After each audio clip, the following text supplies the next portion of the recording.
नमस्कार मित्रांनो, पुन्हा एकदा स्वागत आहे आपल्या द हिस्ट्री हब या यूट्यूब चॅनलवर. तर आज आपण जाणून घेणार आहोत वेरूळच्या लेण्या. तर मित्रांनो, हजारो वर्षापूर्वी पृथ्वीवर स्वर्ग निर्माण करणारे हे अनामिक कलाकार कोण होते? त्यांची नावे निशाण्या कोठेही आढळत नाही की पृथ्वीवरती स्वर्ग निर्माण करण्यासाठी स्वतः देवच आले होते असे देखील म्हटले जाते. वेरूळ येथील जगप्रसिद्ध शिल्पकला निर्माण करणारे या अनामिक कलाकारांबद्दल बोलले जाते. वेरूळच्या लेणी समूहात एकूण 34 लेण्या आहेत. त्यामध्ये 16 हिंदू, 13 बौद्ध आणि 5 जैन लेणी समूह आढळतो. 3 धर्मांचे अधिष्ठान असलेल्या शिल्पकृती एकाच ठिकाणी येथे पाहावयास मिळतात. त्यातून परमधर्म सहिष्णुतेचे दर्शन घडते.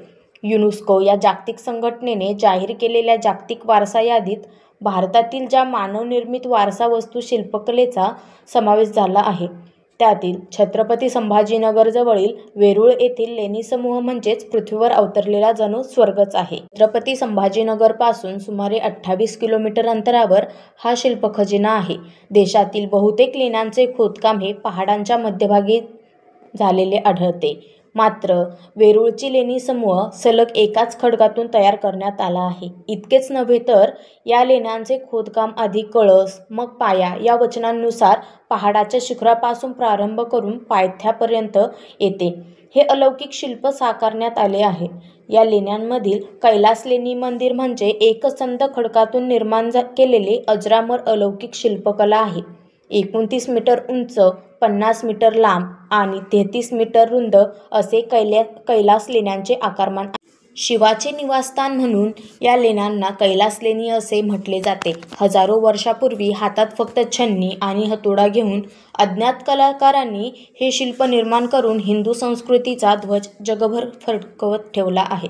ज्या पहाडात ही लेणी निर्माण झाली आहे तिला एलू पर्वत असे म्हणतात, ज्याच्या जवळून एलगंगा नावाची नदी वाहते. एलू पर्वत आणि एलगंगा या नावावरून या ठिकाणाला एलूर हे नाव पडले. कालांतराने अपभ्रंश होऊन वेरूळ हे नाव रूढ झाले. कैलास लेण्यांचा प्रवेशद्वारात दोन्ही बाजूस सुबक शिल्पे आहेत. त्यांना पौराणिक पार्श्वभूमी आहे. त्यातील शंखनिधी आणि पद्मनिधी हे द्वारपाल आपले लक्ष वेधून घेतात. जोडीला महाकाय हत्ती आणि उंच ध्वजस्तंभ या शिल्पकलांचे सौंदर्य खुलविलेले आहे.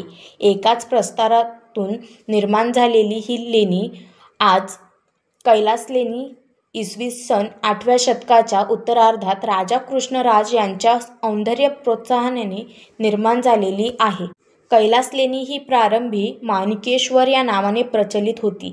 इतिहासकार व जाणकारांच्या म्हणण्यानुसार शिल्पकाराने नियोजित कामाचा आराखडा तयार केल्यावर सोयीचा मोठा खडक निवडला आणि तो डोंगरापासून अलग करून घेतला. नंतर शिखरापासून खोदकामाला सुरुवात करण्यात आली.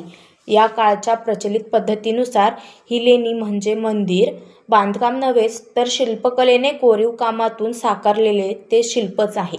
येथे असलेल्या 16 हिंदू लेण्यांवर पौराणिक प्रसंगावर भर देण्यात शिल्पकारांनी आपले कौशल्य पणास लावले आहे. शतकापेक्षा जास्त काळ परिश्रम घेऊन एकसंध प्रस्तावातून कल्पकतेने विशाल लेणी निर्माण करणे हा खरे तर वास्तुशास्त्रामधील अजबगजब प्रकारच होय. प्रत्येक भागातील लहान मोठ्या शिल्पकृती पौराणिक कथेचे सादरीकरण करण्यात यशस्वी ठरले आहेत. दुर्गामूर्ती, गजलक्ष्मी, जलाभिषेक करणारे गजराज यांच्या बरोबरीनेच पाना फुलांचा जो निशब्द देखावा आविष्कार दाखविला आहे तो सर्व सजीव अतिशय बोलका वाटतो. वेरूळ लेण्यांमध्ये बौद्ध लेण्या दक्षिणमुख आहे. या लेण्यांमधून प्राचीन शिल्पकलेचा आविष्कार जाणवतो. छत्रपती संभाजीनगर नजीकच्या अजिंठा लेणीतील भिंती चित्रांचे वैशिष्ट्य येथे जाणवत नाही. गौतम बुद्ध धर्मीय देवतांना लेण्यांमधून महत्त्व देण्यात आल्याचे जाणवते. बुद्धाच्या विविध शैलीत लहान मोठ्या मूर्ती कोरण्यावर लक्ष केंद्रित करण्यात आलेले आहे. या बौद्ध लेणीतील लेणी क्रमांक 10 म्हणजे कल्पकता, कला आणि प्रगत वास्तुशास्त्राबरोबर नव्या जुन्यांचा सुनहरा संगम आहे. लेणी क्रमांक 11 व 12 ही अप्रतिम व अतिभव्य आहे. ही लेणी सुरुवातीला 2 मजली होती, परंतु तळमजल्यावर उत्खनन केल्यानंतर ती मूळचे 3 मजली असल्याचे निष्पन्न झाले. बौद्ध लेणीतून सर्वत्र विविधता आणि कलात्मकतेचे दर्शन घडते. बुद्धाच्या विविध मूर्ती व्यतिरिक्त मानवी जीवनाला आधार ठरवलेले पशु पक्षी यांच्याबरोबर वनसंपदा येथे दाखवलेली आहे. एकूण 5 अशा कमी संख्येने असलेल्या जैन धर्मीय गुहा मंदिरे येथे आढळतात. यात इंद्रसभा, छोटा कैलास आणि जगन्नाथ सभा पाहावयास मिळतात. त्या काळी निर्माण झालेल्या बौद्ध हिंदू लेणी शिल्पकलेचा जैन लेण्यांवरती प्रभाव जाणवतो. या लेण्यांतील छोटा कैलास शिल्पकृती म्हणजे हिंदू कैलासाची प्रकृतीच वाटते. या लेण्या एक मजली असून त्यांची आतून जोडणी करण्यात आलेली आहे.